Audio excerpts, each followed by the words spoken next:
Mothers, both on account of their lofty vocation and on account of their subjective value independent of this office, must receive from infancy the upbringing that befits them. And the upbringing that befits them is that which has as the object of its formation the mind and the heart, for these two things are the two poles around which both the intellectual and the moral formation of the human person revolve. If one of the two is neglected, the person's formation turns out defective and impaired.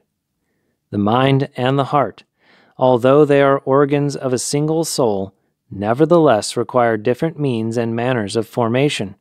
For the heart, because of its intuition, belongs to the supernatural world, but the mind, because of its reason, belongs to the natural world. Because of this, each of the two must be instructed thoroughly in its proper truths. And their proper truths are these: of the mind, learning, but of the heart, religion. We must then give our girls both learning and religion, so that they too may pass these things on to their own children. Learning and religion are two bright lighthouses, guiding seafaring man on the billowy course of his life, and protecting him from every shipwreck, and removing him from every dangerous reef. They are the two eyes of the soul, through which she looks out around her and without stumbling advances into happiness and salvation.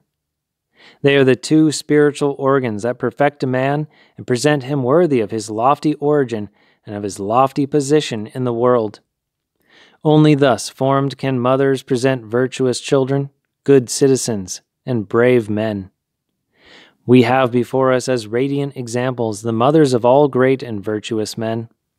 We have before us as radiant examples the mothers of the holy three hierarchs, Basil the Great, Gregory the Theologian, and John Chrysostom. These mothers, desiring to educate their children as perfectly as possible, and to polish their minds through Greek learning and knowledge, did not at all hesitate to entrust them to pagan teachers, so that they might be suitably developed intellectually. They considered the teachers' heterodoxy of no importance, because they had confidence in themselves, confidence that by their own example they had wholly channeled their own love for true learning and their fervent zeal for religion into their children's hearts.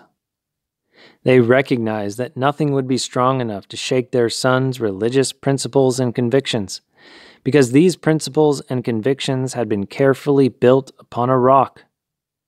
Consistent, then, with their convictions, Nonna and Emmelia, the good and noble mothers of Gregory and Basil, sent them off to Athens, to the hearth of learning and enlightenment, but the center also of idolatry, where the pagan religion was enthroned with all its magnificence.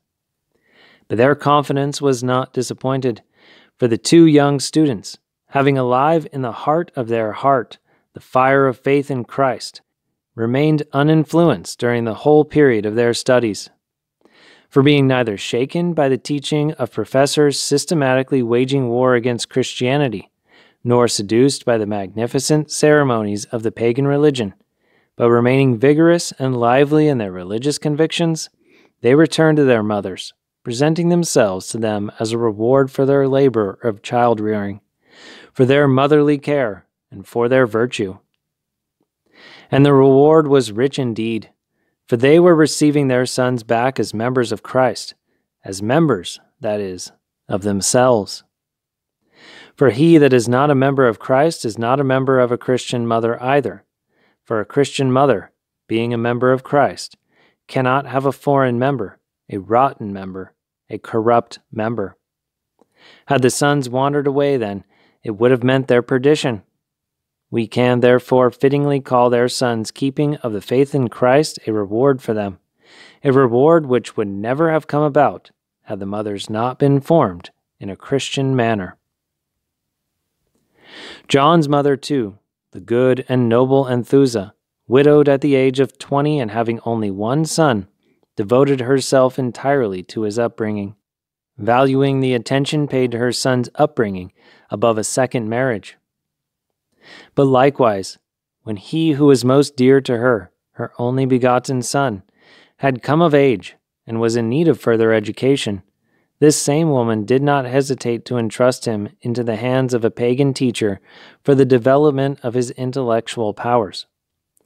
Her confidence in her faith was confidence in her child, for she knew that she had poured it all out into her beloved son.